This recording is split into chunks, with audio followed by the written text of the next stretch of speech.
O acidente em uma usina nuclear na União Soviética chocou o mundo, alterou permanentemente a região e deixou muitas perguntas sem respostas. Prevê-se que a descontaminação da área ao redor do desastre nuclear de Chernobyl persista por décadas, ao passo que certas áreas permanecerão inabitáveis por milhares de anos.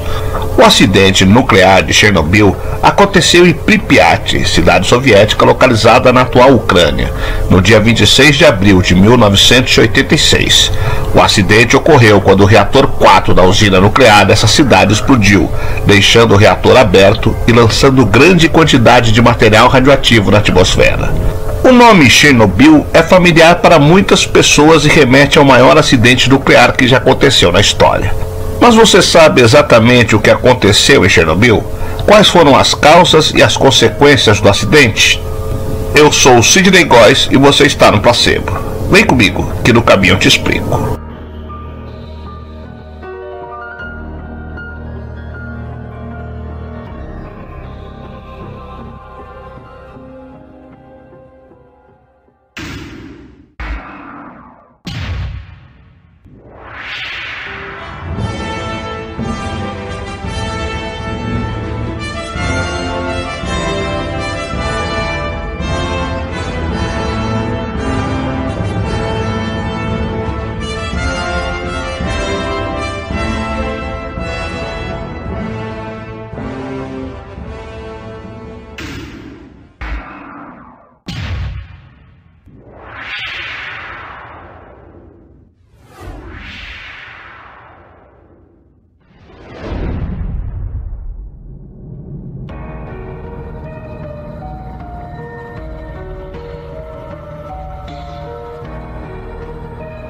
Em 25 e 26 de abril de 1986, o reator de uma usina nuclear explodiu e pegou fogo na região que atualmente é o norte da Ucrânia, desencadeando o pior acidente nuclear da história.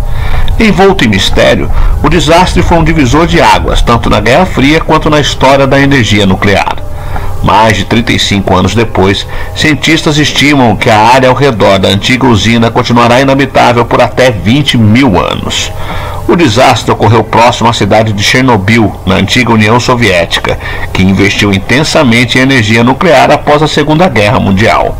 A partir de 1977, os cientistas soviéticos instalaram 4 reatores nucleares RBMK, reatores canalizados de alta potência na usina de energia, localizada logo ao sul da atual fronteira entre a Ucrânia e a Bielorrússia. Alguns meses após o reator 4 da usina nuclear de Chernobyl incendiar, provocando chamas tóxicas em 1986, ele foi enterrado em um sarcófago de concreto e aço para conter o material radioativo no interior. Além da falha humana, a explosão foi resultado de problemas no projeto do reator RBMK. Esses reatores eram muito comuns na União Soviética, mas eram considerados altamente instáveis, sobretudo quando trabalhavam com potência reduzida. Com a explosão, 2 trabalhadores da usina morreram imediatamente e um incêndio se iniciou. O incêndio no reator se estendeu durante dias e as autoridades locais procuraram, sem sucesso, apagá-lo. Com a explosão, o reator e seu material radioativo ficaram expostos, fazendo com que esse material fosse lançado na atmosfera. Essa radiação se espalhou e alcançou regiões próximas como a Bielorrússia e a Rússia. Ambas faziam parte da União Soviética, mas também locais como Suécia, Áustria e até mesmo o Canadá. Os suecos, por sua vez, foram os primeiros a identificar que algum acidente radioativo havia acontecido na União Soviética e logo informaram a comunidade internacional. Eles descobriram o fato em razão dos níveis anormais da radioatividade na atmosfera. A princípio, os soviéticos se negaram a reconhecer, mas no dia 28 de abril admitiram que um acidente havia acontecido em Pripyat. Como mencionado, o acidente de Chernobyl aconteceu devido a falhas humanas durante o teste de segurança. O objetivo desse teste era determinar o tempo em que as turbinas continuavam operantes a baixas potências após uma queda de energia. Na ocasião, os operadores da usina deixaram de seguir uma série de protocolos, causando assim a instabilidade de um dos reatores nucleares e, consequentemente, uma grande explosão. Apesar de a ação humana ter sido a principal causa de todo o desastre, os reatores nucleares do tipo RBMK, que, como vimos, eram usados em diversas usinas nucleares da União Soviética, possuíam moderadores de carbono, os quais causaram o superaquecimento da água quando a potência do reator foi reduzida. Ao todo, 2 explosões foram registradas no reator 4 da usina de Chernobyl. A primeira explosão foi suficientemente forte para desprender o escudo protetor instalado logo acima do reator, que pesava mais de 1.000 toneladas, lançando para o ar alguns produtos de fissão nuclear extremamente nocivos, como o iodo 131, césio 137 e estrôncio 90. A segunda explosão, por sua vez, fez com que mais de 300 quilos de blocos de grafites localizados entre as hastes de combustível fossem lançados para fora da instalação da usina. Com isso, o reator começou a pegar fogo e uma enorme quantidade de elementos radioativos foi lançados para a atmosfera durante cerca de 10 dias, até que o incêndio foi contido. A usina de Chernobyl funcionava de forma similar a qualquer outra usina nuclear. Nesse tipo de usina, há um reator, onde são inseridos longas hastes metálicas que armazenam cápsulas de combustível fóssil, geralmente feitas de urânio 235 ou plutônio. Na usina de Chernobyl, essas hastes eram periodicamente recarregadas com o máximo de 192 toneladas de urânio. Por meio da fissão nuclear do urânio, extrai-se uma grande quantidade de energia térmica usada para aquecer no circuito primário, onde circula água pura, destilada, que é disposto em hastes verticais e que fica em contato direto com o reator nuclear, bem como o circuito de água secundário, aquecido pela água do circuito primário, que circula por uma espécie de serpentina. Desse modo, a água que contém isótopos radioativos e a água do circuito secundário não se misturam.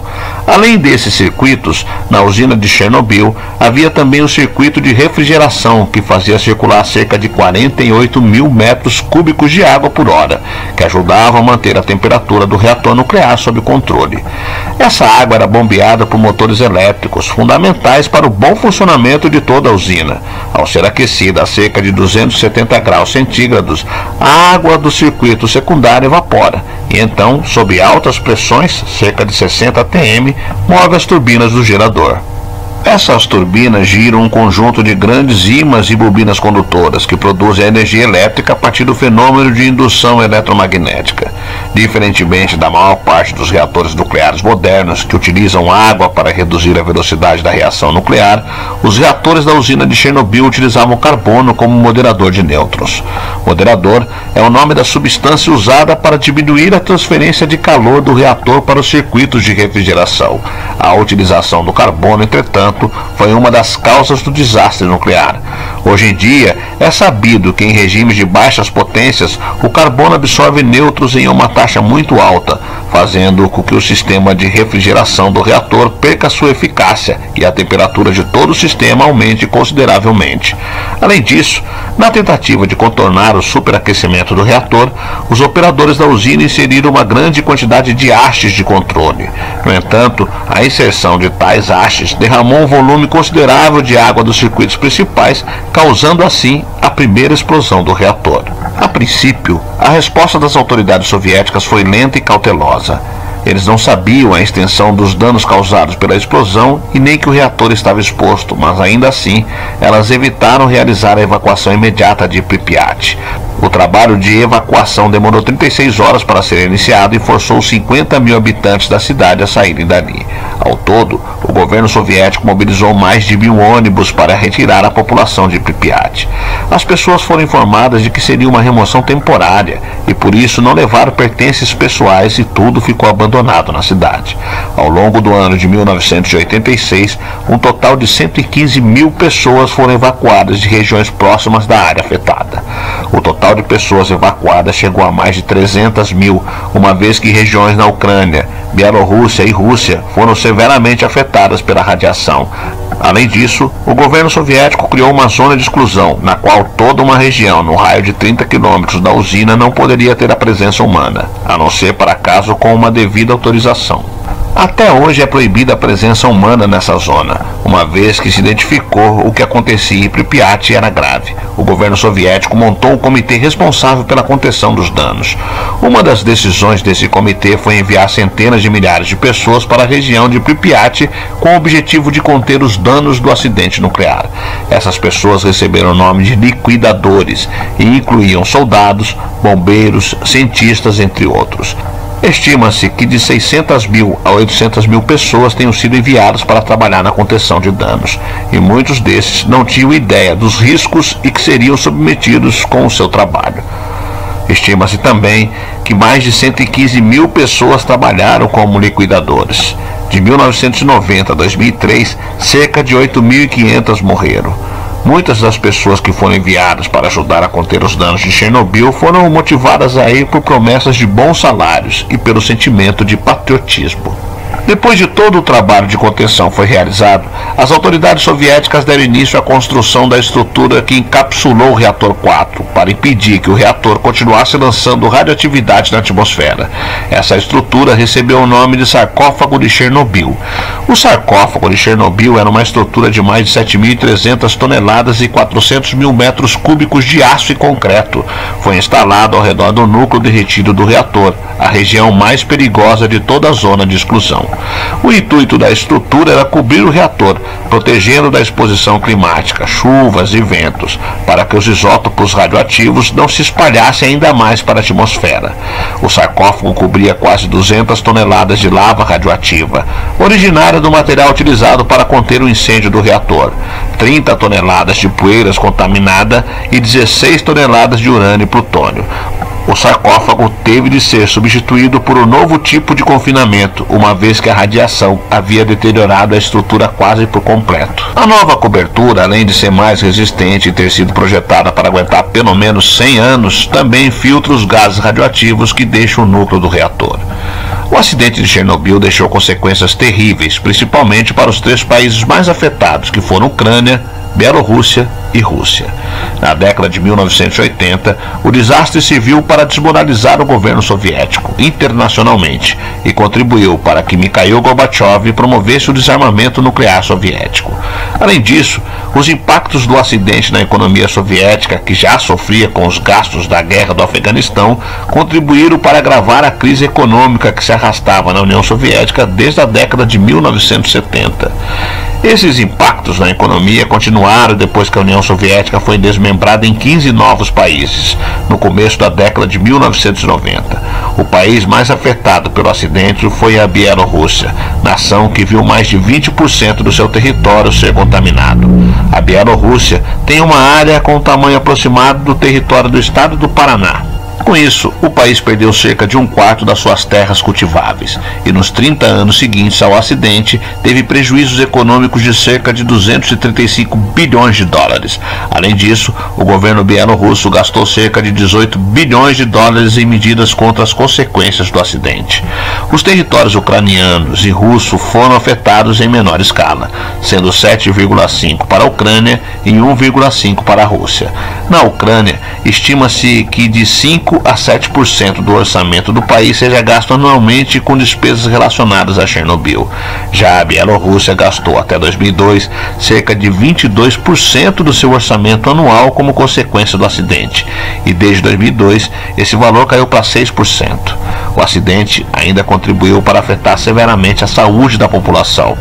Os casos de câncer aumentaram de forma considerável na população ucraniana e bielorrussa, além dos casos de doenças cardiovasculares também terem aumentado. Por fim, não pode ser destacado o impacto psicológico desse acidente, que tirou mais de 300 mil pessoas de suas casas. Até hoje, não se sabe ao certo quantas pessoas morreram em consequência de Chernobyl.